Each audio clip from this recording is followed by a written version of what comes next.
So imagine, you're out in the woods. You finally find an animal that you've been searching for several hours. You're a hunter. And you see this animal, this antelope, grazing amongst the grass. It doesn't see you, it doesn't hear you. You slowly crawl up to it, drawing your bow, ready to strike. And right as you're ready to launch, its head peers up. It looks at you and runs away. But it's not running because of you. It's running because there's a bear behind you. You draw your bow, ready to strike the bear, but the bear swats it away. In this moment, you're filled with adrenaline, with cortisol. You're excited, but you're scared for your life. You're ready to run. In this situation, you were first the predator, ready to strike the antelope for food, for resources. But as soon as that bear came into the picture, you were no longer the predator. You were the prey. And your only goal is to survive, is to live past this. Now let's take a different situation. Imagine you're in your first apartment. You're ready to try to pay your bills, but they're past due. You look at your fridge and it's nearly empty. And your paycheck's not ready till the next week. And you're just trying to find a way to survive until that paycheck. Both of these situations are vastly different, but they have the same common element: survival. You're both trying to live. One situation is different because you're literally trying to fight for the resources with other top predators such as the bear.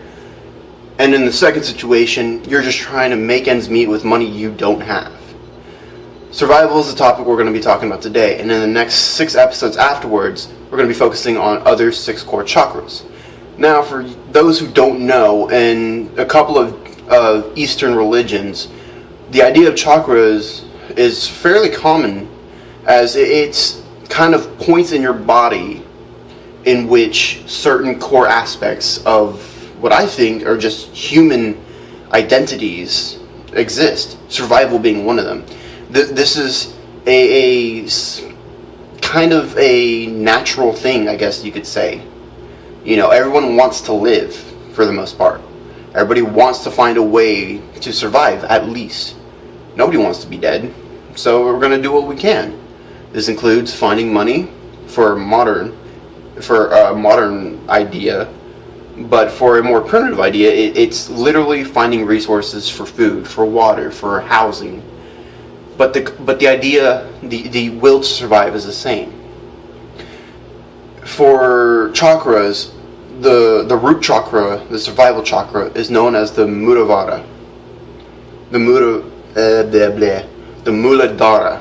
Sorry, mix up my words a bit. And this is composed of 2 Sanskrit words.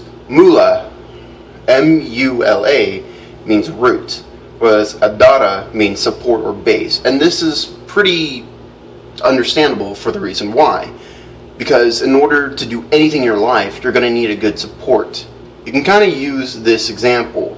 When you build a house, where do you build it? Do you build it on sand, or do you build it on a firm, solid foundation, deep in the ground? Well, obviously you're going to want to build it deep in the ground, on a solid foundation. Because if not, it's going to tumble over with a huge gust of wind or anything else. So you need a good support. This works in life as well. You need a good support for your life.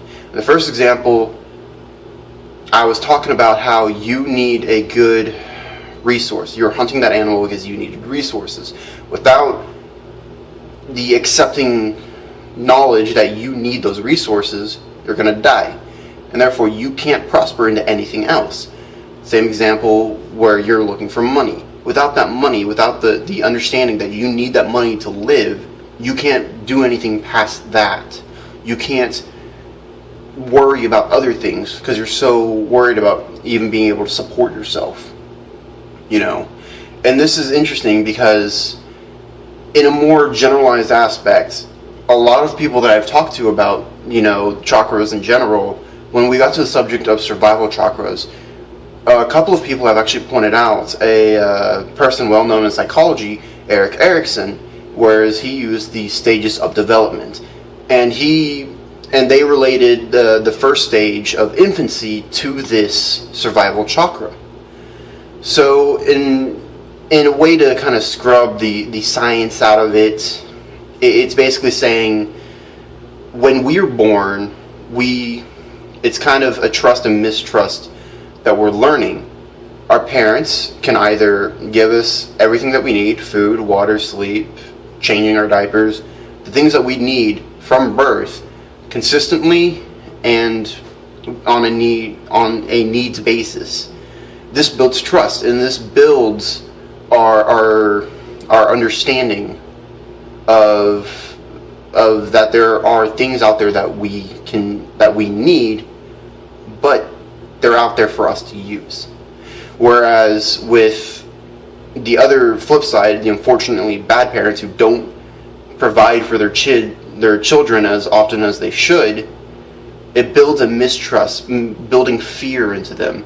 And that's kind of another thing that I didn't understand at first about the survival chakra, is that it's not just a physical aspect. There is a kind of emotional tie to it too. Imagine not knowing, where your next paycheck's going to come from, or your next meal, or when you're going to get your next shower because you're homeless, because you couldn't provide for yourself. It's a very specific analogy or interpretation of what's going on, but it's necessary for my point to get across. It's fear. You build your life without knowing that there are things out there to help you. You acknowledge fear, and this is kind of building an imbalance in the survival chakra. Now, you can go ahead and live your life not believing in chakras, that's fine, but you'll begin to recognize how this can apply. Fear being not knowing where things are going to come from that you need. Supplies, food, money. It sets in an anxiety that you're not 100% sure that you are confident in what can come after this. And that's alright. There's a lot I wanted to talk about, but as I'm still trying to learn deeply, this will be a subject I will have to come back on. But I don't know it enough now to confidently get into it, so this will definitely be a topic that I visit in the future, along with the other 6 core chakras. So look out for those. And I'm sorry, I just kind of filmed this because I wanted to get it out, so I can have a starting point. And it shouldn't be too long whenever I revisit these. Probably in a couple months, I'll come back more scripted and prepared to do this. But until then, I will see you guys next Thursday, and enjoy.